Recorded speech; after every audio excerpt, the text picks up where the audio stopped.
নমস্কার। আজকে একটা অন্যরকম প্রতিবেদন নিয়ে আপনাদের সামনে উপস্থিত হয়েছি। এটা রিসেন্ট সামাজিক সমস্যা দেখা যাচ্ছে যে যারা এই মুহূর্তে বিবাহযোগ্য হয়েছে আর কি, পুরুষ বা নারী, মেয়ে বা ছেলেরা, তারা বিয়ে করতে খুব ভয় পায়। বিবাহ বন্ধনে আবদ্ধ হওয়াটা তাদের কাছে একটা ভীতিজনক লাগছে। কেন? এটা নিয়ে অনেক রকম অনেক চর্চা পরিচর্চা সমস্ত কিছুই আছে। আমি আমার নজরে যেটা অনুভব করেছি সেটা আপনাদের সাথে শেয়ার করছি। যেমন বেশিরভাগ ক্ষেত্রেই এখনকার দিনে একটা ছেলে বা একটা মেয়ে, সন্ততির সংখ্যা একের অধিক, দুজন বাচ্চা একটু কমই দেখা যায়। তো কারোর হয়তো একটা ছেলে বা কারোর তো একটি মেয়ে। এবার কি হচ্ছে যে এদের পূর্বতন অভিজ্ঞতা থেকে দেখেছে যে মা তার বাপের বাড়ির জন্য কিছু করতে গেলে তার কি কি সমস্যা জীবনে এসছে। যখনই মা নিজের সংসারের জন্য ঠাকুমা, তারপর পিসি, কাকু, জেঠু বা বাবার বাড়ির দিকে যারা রয়েছে তাদের জন্য যখন কিছু করছে তখন সংসারে কোনো অসুবিধে নেই। কিন্তু মা যখনই দিদা, মামা বা মায়ের বাড়ির দিকের কারোর কোনো অসুবিধে মা পার্টিসিপেট করছে, তখন সংসারে একটা গোলযোগ সৃষ্টি হচ্ছে। সেটা তাদের মনের মধ্যে ছোটবেলা থেকে দেখতে দেখতে একটা কি বলবো একটা ভীতির সঞ্চার হয়ে যায় যে আমি তো একমাত্র কন্যা, আমার মা বাবাকে যদি এরকম হয় তাহলে কি হবে, তাকে কারা দেখবে।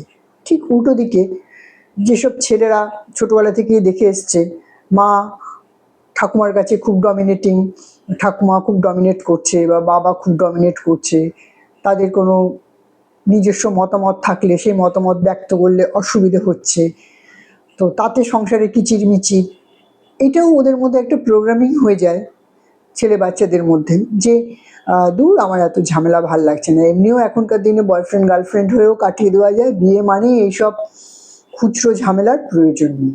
এটা এমন একটা ব্যাধির আকার ধারণ করেছে যে এখনকার দিনে খুব কম বয়সের, ধরুন 19-20 বছরের মেয়ে, 24 বছরের ছেলেদের বিবাহের সংখ্যাটা অনেক অনেক কমে গেছে, বিশেষ করে শহরাঞ্চলে।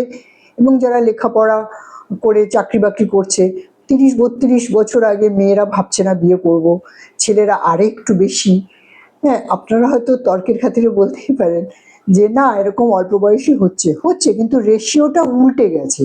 যেটা আগে বেশি বয়সে বিয়ের সংখ্যাটা কম ছিল, কম বয়সে বিয়ের সংখ্যাটা বেশি ছিল, সেই রেশিওটা উল্টে গেছে। আমি এটাই বলতে চাইছি। এবার আমাদের কি করণীয়? আমরা যারা গার্জিয়ান, আমাদের তরফ থেকে আমাদের বাচ্চাদের আমরা কিভাবে সাহায্য করব? আমরা এইভাবে সাহায্য করব। পয়েন্ট 1, যে প্রত্যেকটা মানুষের জীবন হচ্ছে ইউনিক এবং প্রত্যেকটা মানুষের জীবনের ঘটনাবলী আলাদা।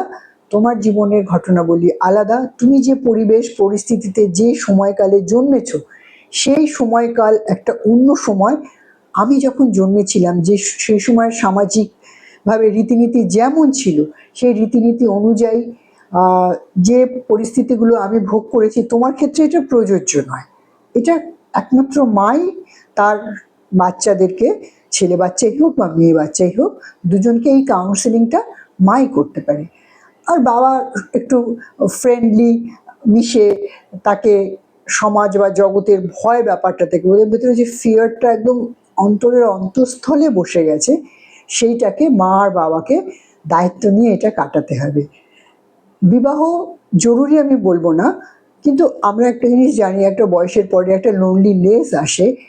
সেই সময় যদি পার্টনার থাকে, ছেলের পার্টনার বা মেয়ের পার্টনার, হাজব্যান্ড ওয়াইফ হিসেবে যদি তারা জীবনযাত্রা করে, তাহলে তাদের কি কি সুবিধে তারা পায়, সেই সুবিধেগুলো আমাদের বাচ্চাদের কাছে তুলে ধরাটা আমাদের কর্তব্য।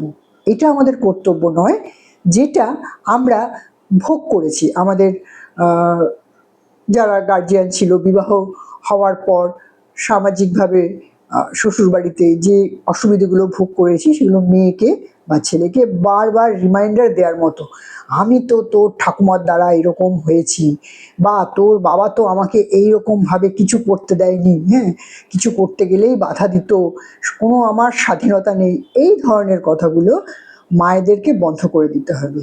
এবং তাদেরকে নতুন যুগের সাথে নতুন চোখ দিয়ে দেখার যে প্রণালীটা, সেটা মা তো অনেক কিছু শেখাতে পারে, মা এটাও পারবে শেখাতে।